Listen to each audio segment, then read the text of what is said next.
Yeah. All right. Andrew Kiguel, CEO of tokens.com, referred to, I'm hearing you refer to a lot, the mogul. I love this, the metaverse mogul or the real estate metaverse mogul, CNBC, all these other business shows. So I'm not sure. What do you like being called? Mogul, Andrew? Oh gosh, not mogul. I did the interview and the reporter called me up right before he was going to do it. It was unfortunate. He's like, "We're going to call you the metaverse mogul. What do you think about that?" And I was like, "Please don't do that." And I'm like, well, that's the headline that our editors want to go with. I was like, okay, I mean, you're not going to fight it, but it feels a little awkward. Yeah. Well, speaking of that, maybe you could speak to, because I think the people who are watching this now, and then when we post it on social media across the board, that there's a curiosity about virtual reality, the metaverse. And I think, in my own opinion, I think a lot of people are stuck in Mark Zuckerberg and that commercial he put out with those cartoon characters. And you're a businessman, you're an investment banker. So then maybe you could kind of walk what really goes on in the metaverse from like a business perspective for like our audience here who are predominantly like white collar.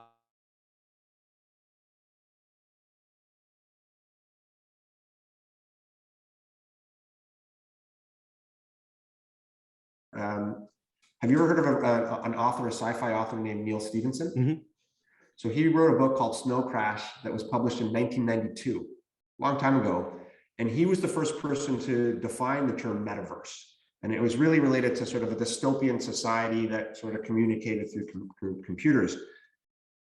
Metaverses have really been around for a long time. We've been using them for a while. If you think to any of those like, Grand Theft Auto or The Sims or Second Life, or any video game that has its own virtual world and you go through it on your computer, those could be metaverses. What's happened recently is that Facebook announced the largest rebrand in history to Meta, and that they're converting their entire company to a metaverse. And all of a sudden, everybody's talking about it. What is the metaverse? Why today is it more popular? And I think there's a few reasons why. Number one, COVID. And this is an interesting one. When COVID came on 2 years ago, the first reaction by most governments in the world was to shut everything down, shut all social things down. Now, like us, if you've got family around everything, that's okay. But for a lot of people, they're like, how am I going to interact? How do I solve that itch to socialize? Because it's part of human nature to want to interact. Can't travel, can't go to museums, can't go to clubs, can't do anything. But wait a second. I can go on my computer, I can enter these virtual 3D worlds and go to virtual museums, interact with people. It's a little bit of a form of social media and interaction. I didn't realize, was that already happening? That you could go, I know about, the gaming in that space, but I didn't know that they already had like virtual museums and such. Oh, totally. There's some metaverses that are replicating the actual Earth. There's one called Super World, which is a replica of the actual globe, and you can buy various spots. So we bought recently a bunch of land in New York, in Manhattan, as well as in Miami. So we're trying to buy like the cool areas, and then you can use those to advertise, and I'll get back to it. But one of the wait, can you explain that? Because I'm not sure if I understand, because you could buy in the metaverse like a Decentraland, but then I'm not sure the second part you were talking about, you buy a replica of like let's say Brooklyn, New York, you could buy the equivalent of Brooklyn in the metaverse. Is that what you mean?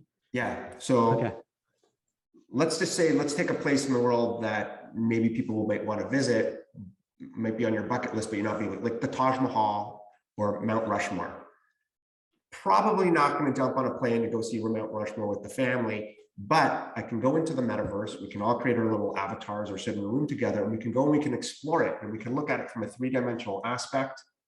We can, go up and down, look at the scale, visual representation, three-dimensional from all angles, and get an idea what Mount Rushmore is like. So within this metaverse called Superworld, somebody can actually go in and buy Mount Rushmore, and you can use it to promote, and you can advertise there. Which is you would own it, so you own, and no one else could have that right to Mount Rushmore, or could they? Well, you can have the right in a different metaverse, but within that specific metaverse. Okay, because there's many. But back to the explanation. So I think COVID probably ended up forcing more and more people to go online than they had before. The second piece of it is that technology has caught up. So graphic cards, computers are faster, internet's more efficient. That again combined with all this stuff. And then the third aspect is really crypto technology. If you go back and you look at games like Second Life, I don't know if you recall Second Life, but Second Life was a metaverse. You could create your avatar and go in there, interact with other people. It's been around for a while.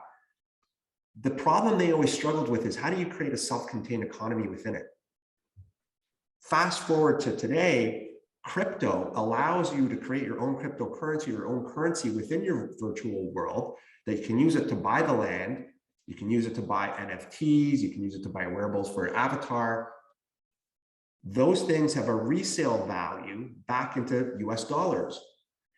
It has a self-contained economy, and that's what makes it unique. So I think it's a function of those three factors that have made metaverses today, again, going back, this is an old concept, but today, something that's far more interesting to businesses, brands, advertisers, gamers, basically everyone on the planet, as a new way to use the internet. And so for yourself, you're looking from a business person's perspective, you're looking Yes. at real estate, fashion, and some other sectors, right? Yeah, so what we did, what got a lot of attention last year, and we didn't expect it to get this much attention. We were doing this more from a business perspective, but it's actually provided a lot of great media exposure.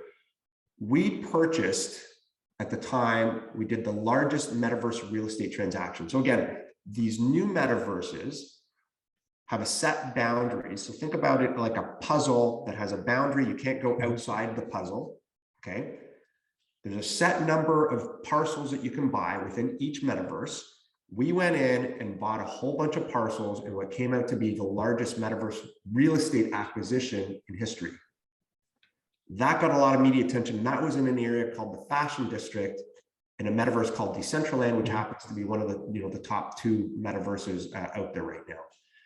That got a lot of attention because people were like, I can't believe these guys spent millions of dollars to buy virtual land. But Jack, let me explain it to you, because we're actually been monetizing on it, and it's turned out to be a bit of a goldmine for us. In Decentraland, there's 90,000 parcels available. Okay, it's rectangular, it's like a box, 90,000 parcels. Each parcel is equivalent to 52 by 52 feet. Easy, you can sort of estimate the size of the city. It's about the size of Washington. Within that 90,000 parcels, approximately half are unavailable for development. They're run by the foundation. Those are the parcels that are like the parks, the rivers, the sidewalks, the fountains, the beautification of the city. So it's not just things built on top of each other. Okay, and those half are spread out amongst the city. The other 45,000 are available for development and ownership, and they're all now owned by various people like us. Within Decentraland, again, 45,000 parcels available for development. We own several hundred. Currently, the visitor traffic in Decentraland is going up by over 3,000%, okay, annually. That's a huge growth rate, huge. They're surpassing 1 million registered users. At this growth rate, they're going to be into several million users soon. In 5 years, there could be 20, 30, 40, 50 million people wandering around this metaverse. Again, only 45,000 parcels. What is the value of that parcel going to be to advertisers, brands, retailers to access that demographic when the availability is scarce? I'll give you another analogy as to what we're doing, and then I can get into some of what we're doing from a business perspective. But you use Facebook or Instagram, I assume. Mm-hmm. You haven't added me, but that's okay. I won't say about that. No, I'm more LinkedIn and Twitter. More LinkedIn and Twitter. Yeah, okay. Yeah. For me, probably Twitter and Instagram would be my go-tos. But there's a lot of them out there. But imagine you could go back to Facebook or Instagram in their early days and buy a block of advertising so that every time people were scrolling, you had permanent use of a block. Knowing that their user base was growing so quickly, you would buy that and fix it in, just realizing, hey, when there's 1 billion people on this platform, the ability to advertise that I can charge for that block is going to be very high. This is the same concept. To me, that block of advertising on Facebook or Instagram is a piece of digital real estate. We're doing the same thing, just on a different platform. How has that been working out for us? there's a huge fashion week that's being held on our land. So our land is already being leased by Decentraland. They're having a big fashion show. And when is that? It's like March next week? 24th, March 24th to 27th, free to attend. There's going to be a lot of musicians and DJs performing, after parties, brands like Dolce & Gabbana, Forever 21, Tommy Hilfiger. There's about 40 brands who are participating, and this is going to be pop-up shops, catwalks, runways, models, all types of really cool, interesting things. It's being held in our land, so we're being compensated for that. In addition, we own all the advertising rights. So we're being approached by various groups who are like, okay, there could be several 100,000 people at this event over the course of the week. They want to advertise, they want to have a presence. This is how we're monetizing on this. We announced last week that we have a deal with Skechers, that they're going to be renting parcels of land from us on our real estate or on our fashion estate. That's very cool. Skechers is the third largest running shoe company in the world, behind Nike and Adidas. They're choosing to go with us into the metaverse. I think that's very cool. No, Andrew, just a logistical question. God bless. Just a logistical question. So so for the fashion show, for people who are watching this, who want to go, how do they do that? So do they have to set up an account with Decentraland, or maybe you could walk us through the process so they can feel comfortable going through it? Yeah, it's super easy. Okay. You go to decentraland.org. It's all browser based. You just need internet and a decent computer. You go in, you can sign on two ways. You can go on with a full sign-in with a wallet that allows you to purchase things and navigate. And with a wallet, do you need crypto to do it, or you just? You need crypto. This is all still crypto based, and they have their own, in Decentraland, they have their own currency called Mana. How's that doing, by the way? How's that price? Well, I think it's doing fine. The last time I checked, it was around 275 per compared to the US dollar. So it's doing okay. Better than the Canadian dollar. But you go to the website, so you can register as a user with a wallet, or there's a very fast, easy way to go on as a guest. It takes less than a minute. You click on as a guest, you create an avatar, and you can be wandering around within a minute. When you get into these, but when you wander out, like what happens? You just walking like I would if I'm in a shopping mall, or I'm just in one of those boulevards that has all the fancy stores. Same thing. You're just, no, there's events and games. So yeah. The Australian Tennis Open did a whole facility there earlier this year where you could go and watch games. You could watch historical games. There was memorabilia. They were giving away tennis balls. There was all kinds of really cool things that were going on there that they were doing. And so really the possibilities are endless. JP Morgan set up a facility where you could go in. They had pictures of Jamie Dimon hanging on the wall. Was there a lion, the tiger walking around too? Is that yeah, that's the one with the tiger walking around. And if you go upstairs, you can live stream various news and things going on. Samsung set up a store where they were unveiling new products and selling gear. You can buy Samsung gear for your avatar. But there's also a casino district. There's a nightclub. My wife pointed this out. We were wandering around, and I believe it's called Insomnia. Okay. She was looking, she's like, I've been there before. That's in Ibiza. So I looked it up, and there's actually a club in Ibiza. They did a deal with Decentraland where they replicated the club.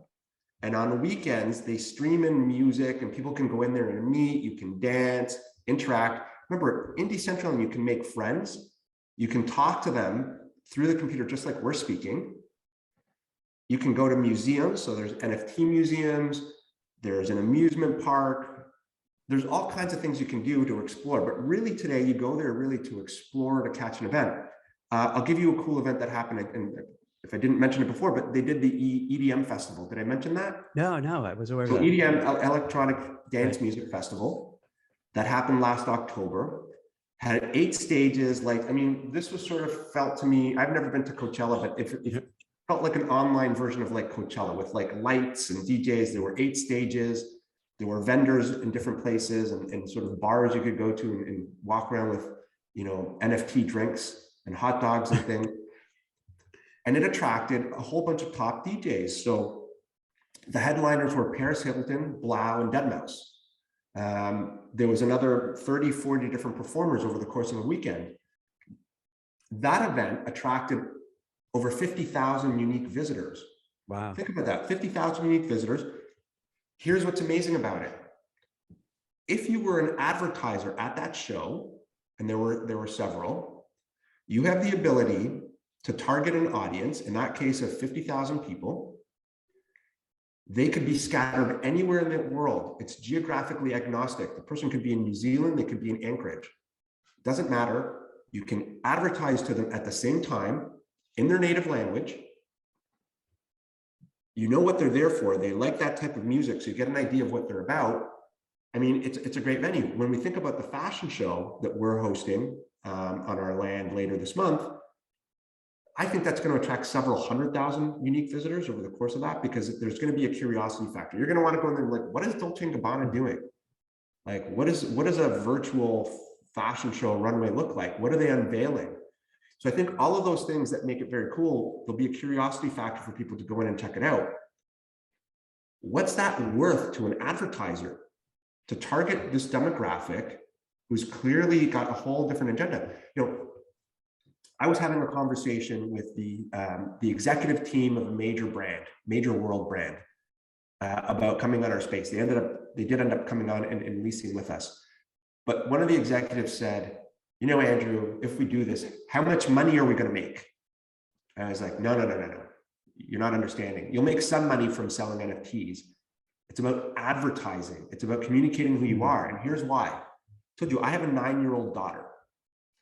My daughter is starting to come to me and ask questions like, what's Gap? What's Chanel? What's like, she doesn't know what things represent. We take it for granted. But do you remember when you were a kid? When I was a kid, I chose carefully what I was wearing to school, right? And I remember there was like the cool clothes that I couldn't afford. But I don't know if we're about the same age. You remember it was like Lacoste and Polo.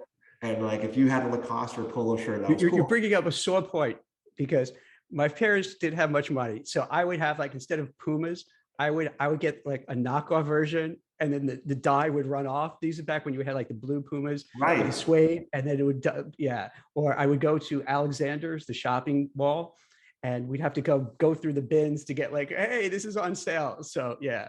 Right. So but now it's different. Now I can go and be okay. Now I can go and hobnob. So right. But what you wear for many people is a representation of what they want to communicate to the rest of the world. For people and brands, retailers, how do they communicate what they represent to this new demographic? Like, remember, my daughter doesn't watch TV. She thinks it's hilarious that I watch television. She's like, there's ads. Why do you watch that? They don't read magazines. You know, the Sears catalog is no longer dropped off at my doorstep. They're not walking around Rodeo Drive or Fifth Avenue. So how do they figure out what to buy? Like how they want to represent themselves? Social media and places like the Metaverse. The reason brands are so excited about this, and you can just Google Metaverse and fashion brands like, you know, Jimmy Choo, Balenciaga, Gucci, Prada, Chanel. I mean, they're all finding ways, Ralph Lauren, to get involved. The reason it's important to them is longevity of your brand. If you don't get to this demographic today, in 10 years, a huge segment of the buying population will have no clue who you are. That's what I went back to that executive team and said. It's like, if you don't do this, your competitors are doing it. And in 5-10 years, when this demographic is out there buying and shopping, they're not going to know who you are. Not having a presence in the metaverse is akin to not having a website or putting up a website, you know, 20, 30 years ago. I was just gonna say, it seems very similar to when the internet started, that you had to get that website, and some didn't and fell behind. The ones who did had a big advantage. And it's a game changer. Now, what's the demographics? Because you mentioned about your daughter. Does it skew much younger, or is it really across the board? So it's hard to tell right now because there's a sense of anonymity. So unlike some of these areas, like you said, you can go on as a guest and do that. My understanding from our research is there's actually a fair mix of males and females who use it.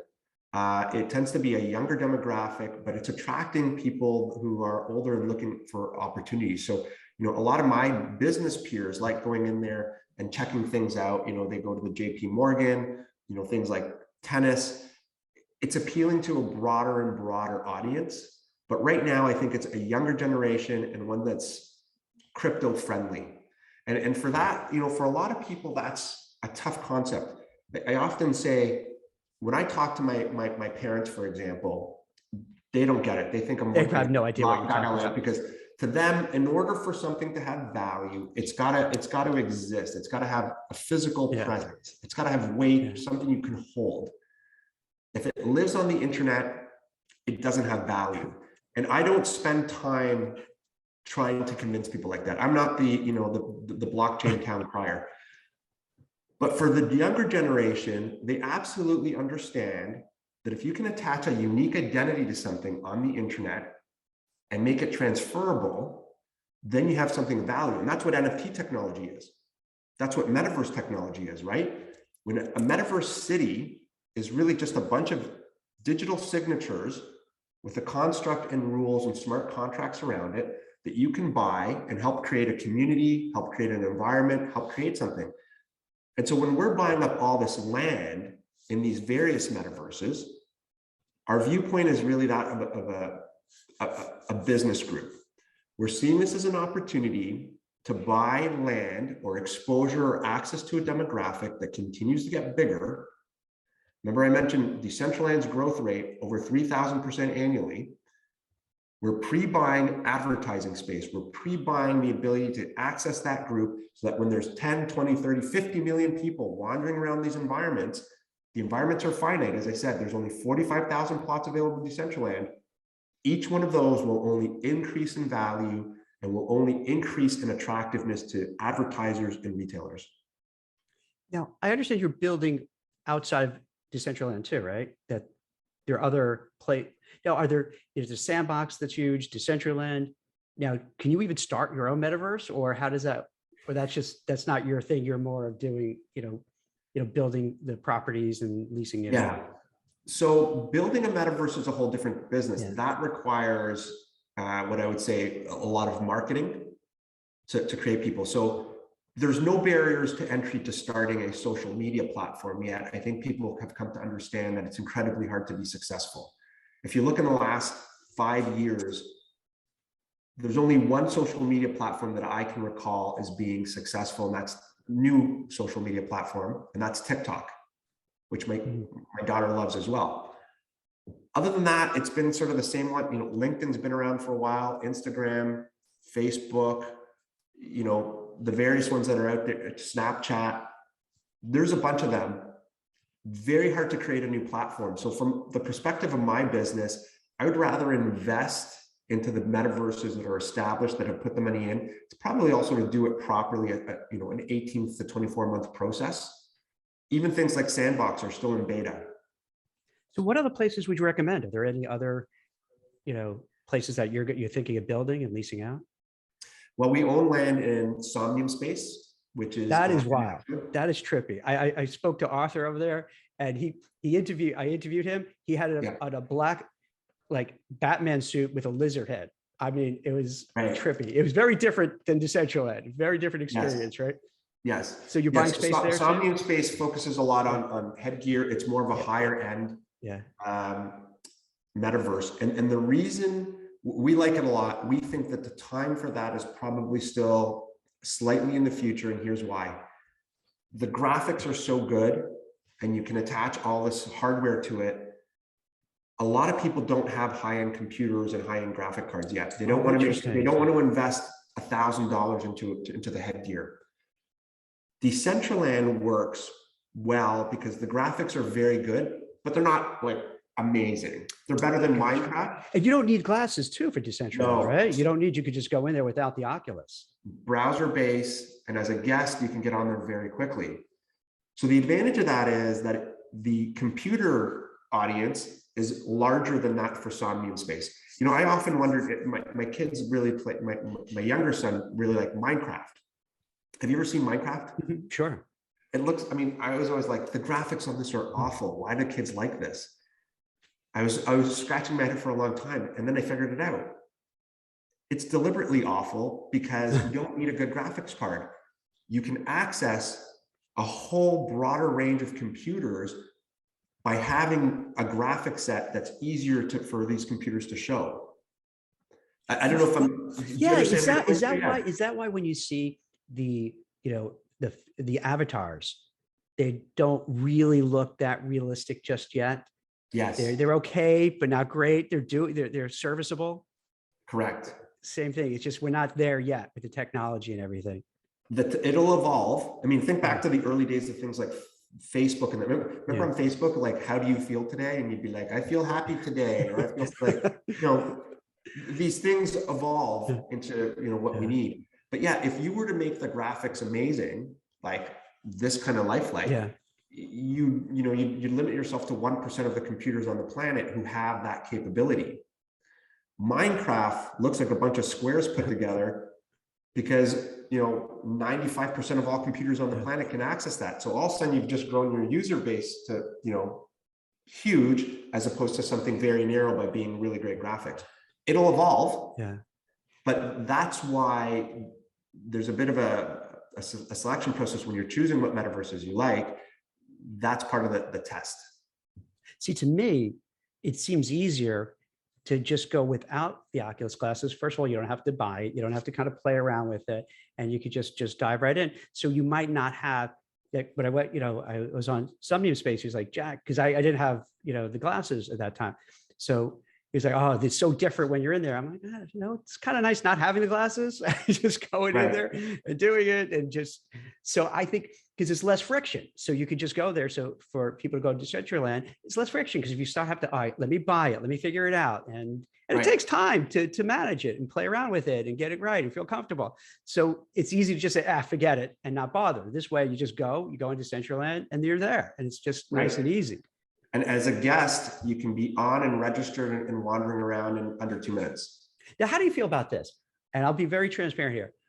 The more I'm going and checking out these different places, I kind of like it better than Zoom. And hopefully Zoom doesn't cut us off because I'm saying this and they're spying on us. But because, like when you have the Zoom calls, right? You have a business call. Let's be honest. You end up kind of looking at yourself. How do I look? How's my hair? How's my shirt? Do I have a stain? Is my tie right? What have you?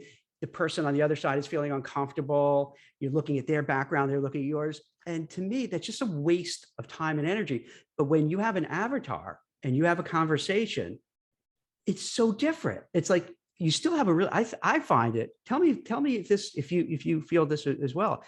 You actually sometimes have a better conversation because you don't have all those other things you're thinking about. Is my nose running? Is this happening? Is that happening? Right. So you could just be in the present. You could just be in the moment without thinking about anything else and have a real conversation and not being distracted. Right. Well, Bill Gates said that all business meetings within 5 years will be held in the metaverse. I'll tell you something, a cool company that I'm talking to about partnering with. To your point, it's metaverse dating.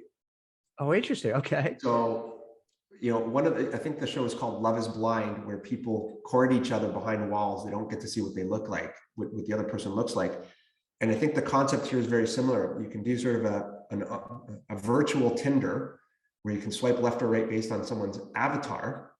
That's brilliant. You can go to museums, you can go to the Taj Mahal or whatever, communicate with each other through your avatars. You can give each other NFT gifts like hearts or flowers. You never actually see each other. You can choose not to ever see each other, where you're really just interacting with each other through avatars. That's brilliant, because then it also cuts down and you really find out, hey, I really like this person. I feel comfortable with the person. We bond.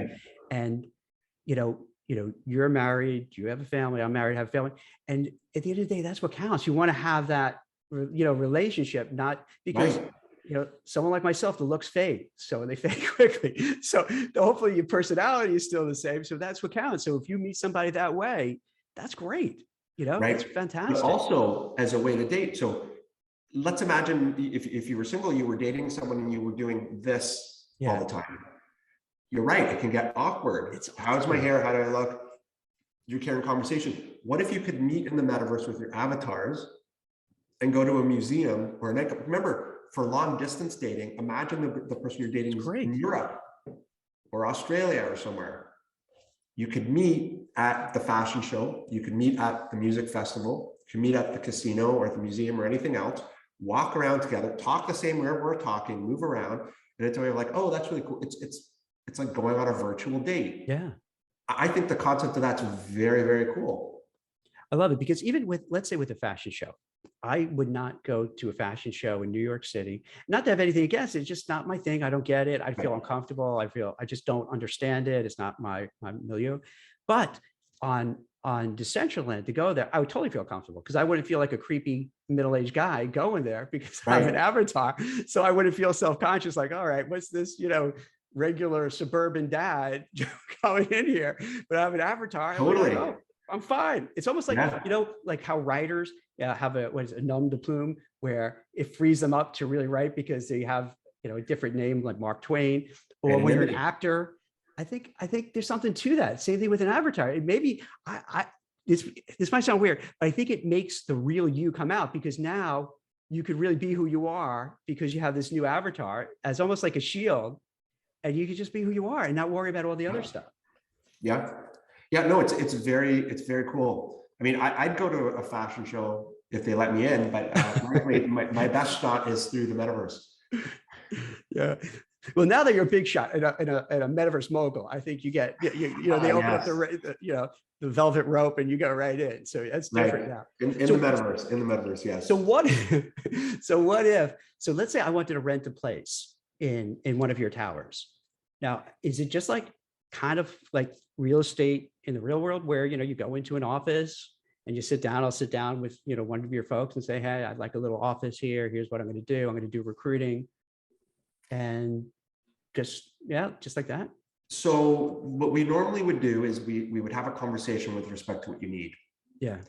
In the metaverse office space world, for example, we can do a lot more that you can do very quickly than you could do in the physical world. So for example, you might say, yeah, I would like to rent out some office space to hold a meeting or a conference.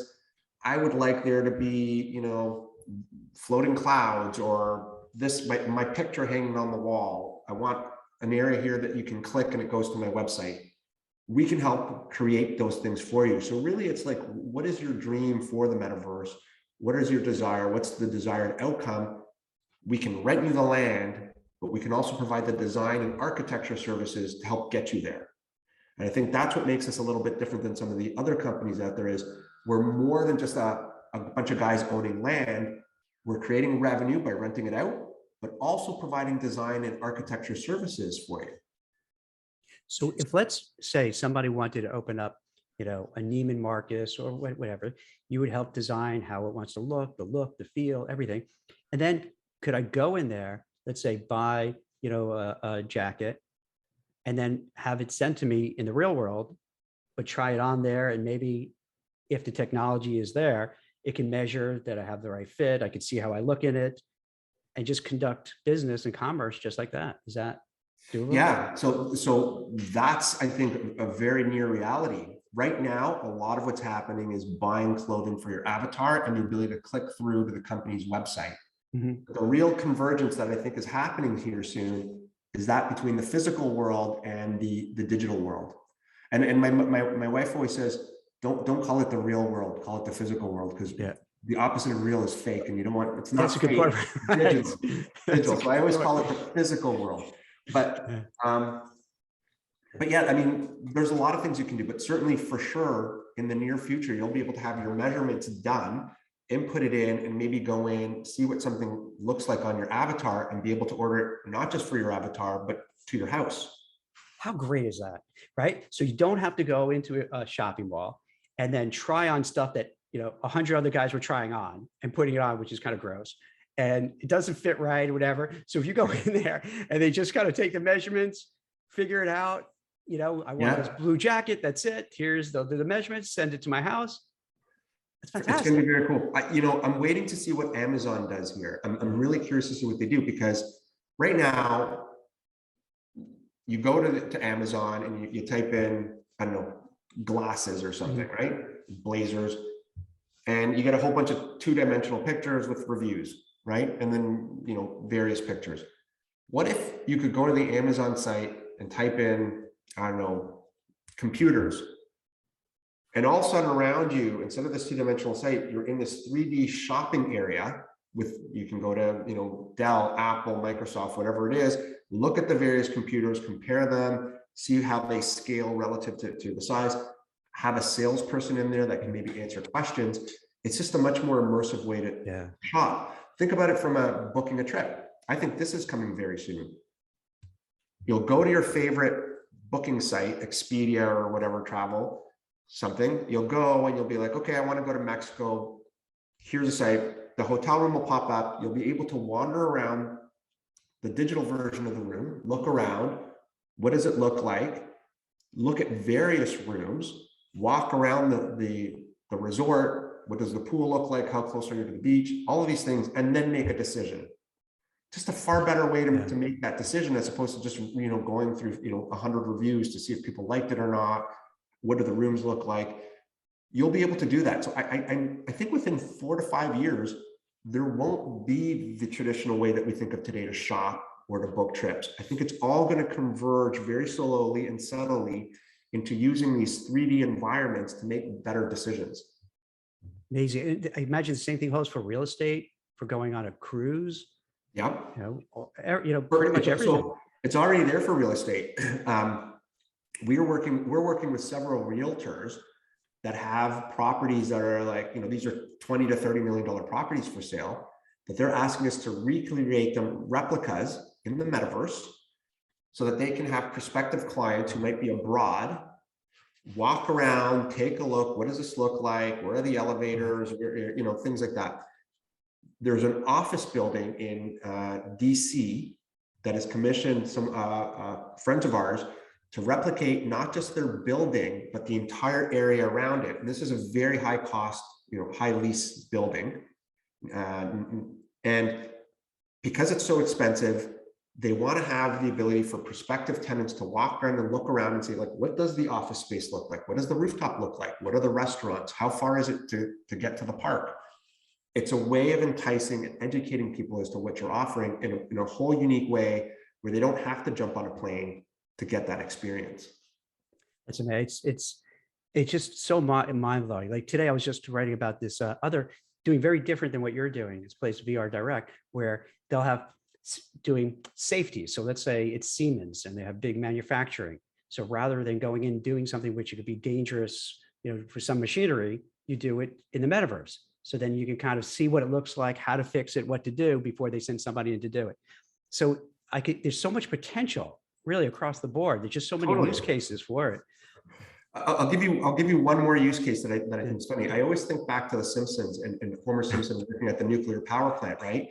But what's not a joke is that there's a lot of sensitive areas like power plants where you have a lot of various workers that interact with each other, where things can go wrong, like a code red, the power goes out, various things.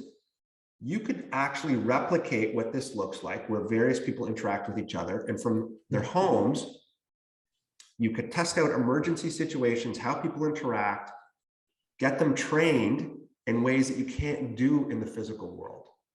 I think that's of huge value where, you know, again, as a workplace safety training, huge potential there. Absolutely. Now, with tokens.com, anything else we should know about in addition to what you talked about? No, you know, if you're interested in things related to the metaverse, please come to our website. Easy to remember, tokens.com.